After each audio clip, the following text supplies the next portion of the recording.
Sabda Rasulullah sallallahu alaihi wasallam, barang siapa bersuci di rumahnya kemudian datang ke Masjid Quba, kemudian dia mendirikan solat di sana, maka dia mendapat pahala umrah. Kerana inginkan fadilat itu, kami ke Masjid Quba pada hari kedua di Madinah.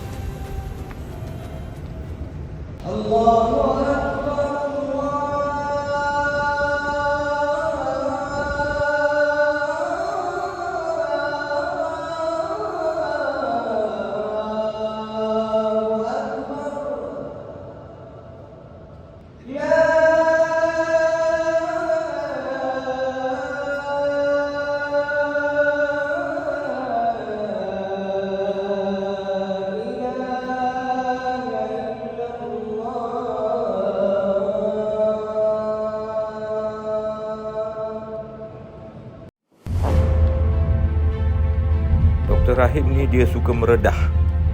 Walaupun jalan biasa ada, dia nak juga yang mencabar. Kita cari jalan yang paling dekat je. Masuk je telah siap. Keluar balik lah kereta.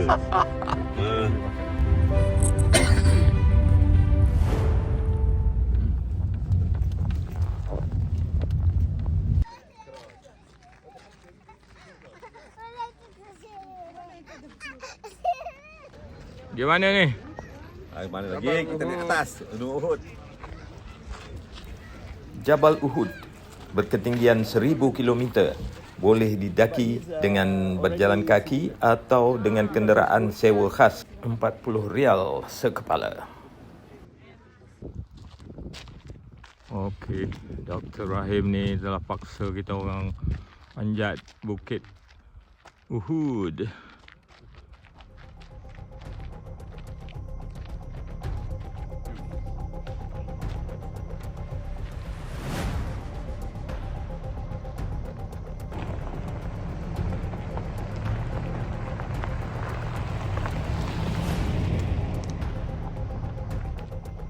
Dia minta terlepas je, Dia minta terlepas je.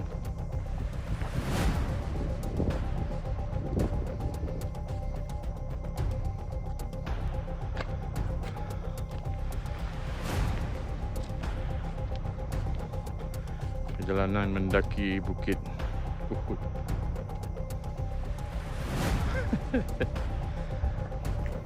Baru sepertiga perjalanan, masuk waktu maghrib. Dr. Rahim dan seorang lagi pendaki menunaikan solat.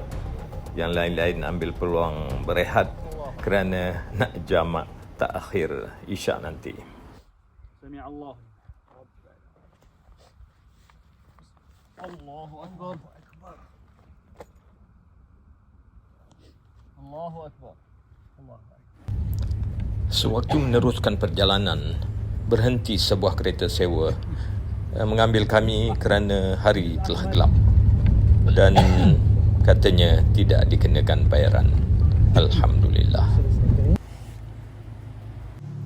Sampailah kami di puncak bukit dan menikmati pemandangan yang mengagumkan. Patutlah Madinah digelar Madinah Al-Munawwarah, Madinah kota bercahaya. Di puncak ada sebuah kafe untuk mengopi atau mengeteh setelah sampai di atas. Boleh? Tak tahu lah berapa rial ni. Silakan bagi makan cappuccino. Roti. Kam rial cappuccino? 15. ثلاثة. طيب 3 cappuccino يا اخوان. Itu dia di kejauhan Masjid Nabawi. Sahabat kita ni sedang mengopi. Tunggu kopi tak sampai lagi. Kita Mana tadi sembahyang tadi doa untuk semua lagi kan. InsyaAllah. Ni kita celebrate. Celebrate. Kopi dia order tu. Kopi. Kopi. Kita dah habis dah. Dia situ lah. Dia ajar ni mana nak. Dia jalan macam mana? Cuba kita kuat lagi. Keluar lah dia keluar bila tak apa. Jadi murah sikit lah yang satu lagi tu. Dua-dua tu kita boleh beli lah kan? Dua-dua boleh bawa balik.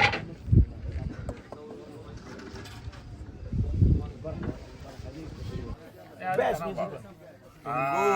Tunggu. Banyak cerita menarik ya untuk sampai ke Bukit Uhud. Rugi tak datang. Bye-bye. Daripada Bukit Uhud. Okey, sekarang kami menurun bukit pula. Ya, orang kata turun mudah, lebih mudah, tapi boleh tahan juga gelak-gelak ni. Okey.